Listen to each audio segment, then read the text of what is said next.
Assalamualaikum warahmatullahi wabarakatuh. Nahmaduhu wa nusallimu wa sallimu ala rasulil karim, amma ba'd.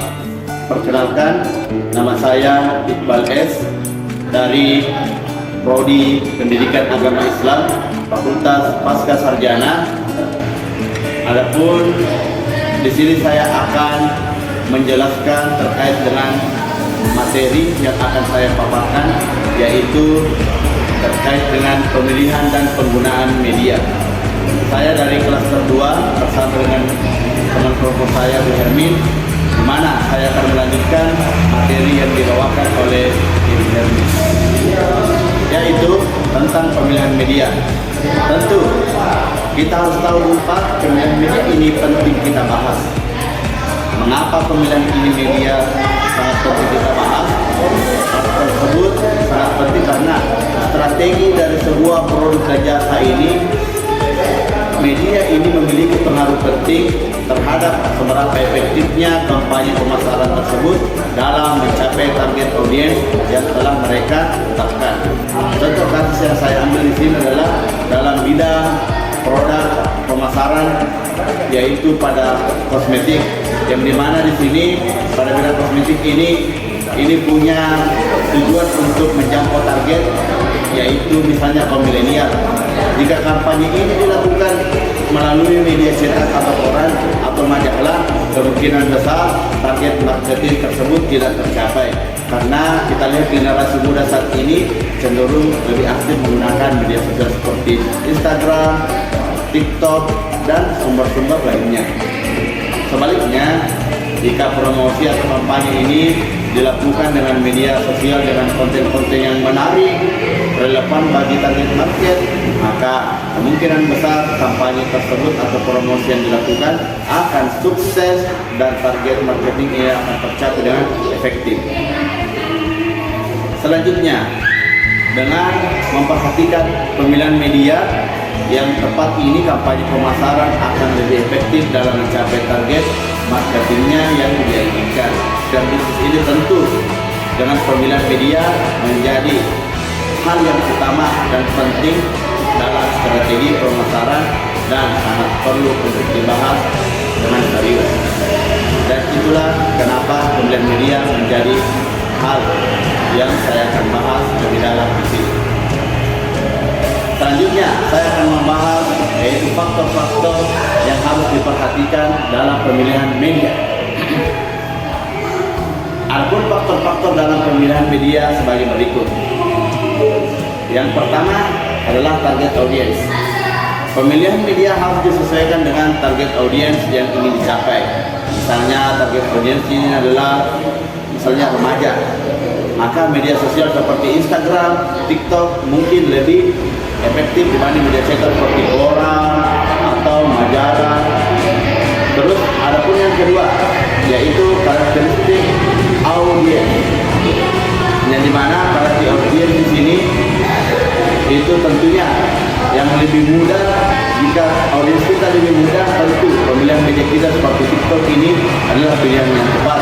Namun jika target audiens ini yang tua, mungkin radio atau media cetak seperti surat kabar atau media lokal lainnya lebih efektif. Selanjutnya tujuan pemasaran, yang dimana pemilihan media di sini harus disesuaikan dengan tujuan pemasaran yang ingin dicapai. Yang dimana jika tujuannya adalah untuk meningkatkan kesadaran merek, maka media televisi seperti radio atau radio tadi mungkin lebih tepat. Namun jika tujuannya untuk meningkatkan penjualan secara langsung, maka media digital seperti Facebook, TikTok atau aplikasi lainnya ini lebih efektif. Selanjutnya, tujuan pemasaran, yang dimana tujuan pemasaran Anda adalah di sini mengenai kesadaran merek, seperti misalnya media televisi, billboard dapat efektif karena ini dapat menjangkau banyak orang. Namun jika yang Anda promosikan ini penawaran khusus seperti program diskon, media digital seperti email marketing atau iklan, mungkin ini lebih tepat dan lebih tepat untuk digunakan. Selanjutnya yaitu anggaran. Pemilihan media tentu juga harus disesuaikan dengan anggaran yang tersedia. Media yang lebih mahal seperti televisi dan radio mungkin tidak terjangkau bagi bisnis kecil, sehingga media online atau media cetak mungkin menjadi pilihan yang lebih baik. Selanjutnya adalah waktu pemilihan media, yang dimana di sini tentu harus disesuaikan juga dengan waktu promosi atau iklan yang kita lakukan.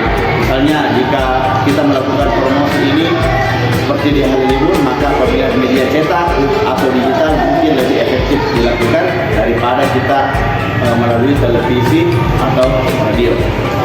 Selanjutnya, lokasi geografis, di mana pemilihan media di sini tentu harus juga disesuaikan dengan lokasi geografis atau target dari audiens yang telah kita tetapkan.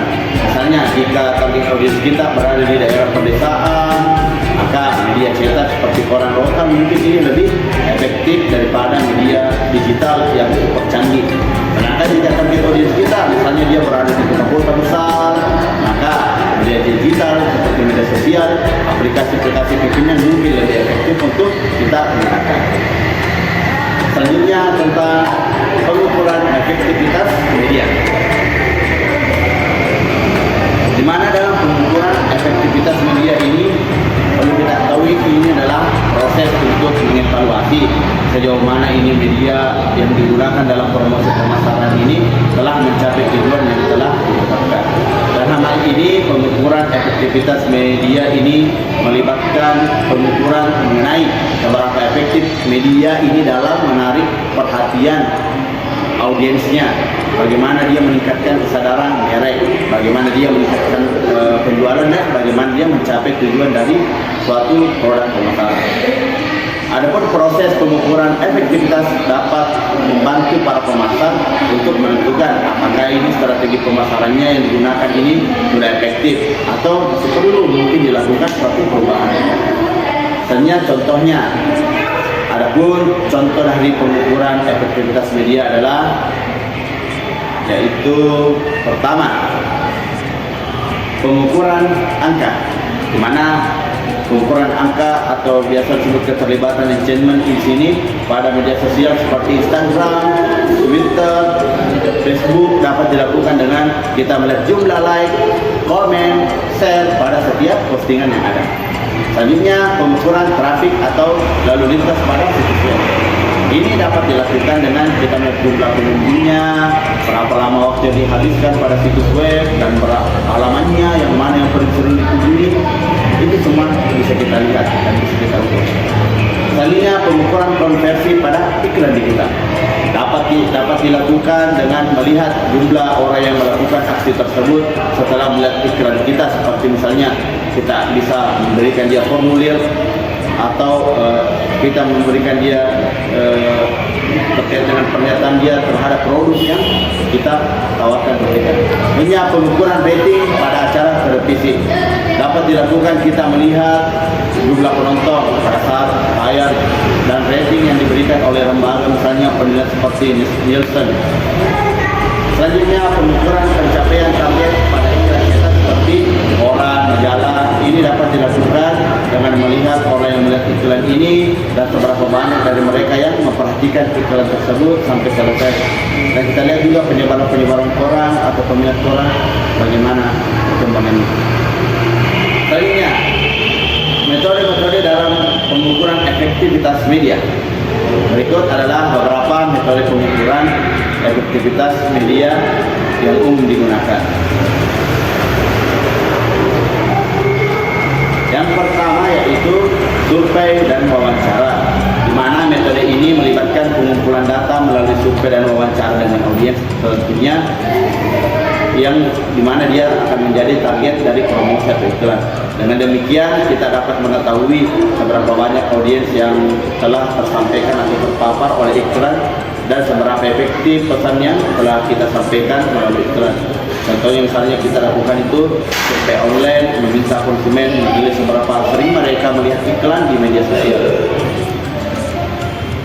Terus yang kedua, analisis media sosial, di mana metode ini melibatkan analisis media sosial untuk mengetahui responnya audiens terhadap iklan yang telah kita kampanyekan atau promosikan, di mana analisis media di sini dapat memberikan informasi tentang seberapa banyak orang-orang yang melihat iklan dan seberapa sering iklan ini dibagikan dan seberapa positif atau negatif respon audiens ini terhadap iklan yang telah kita promosikan.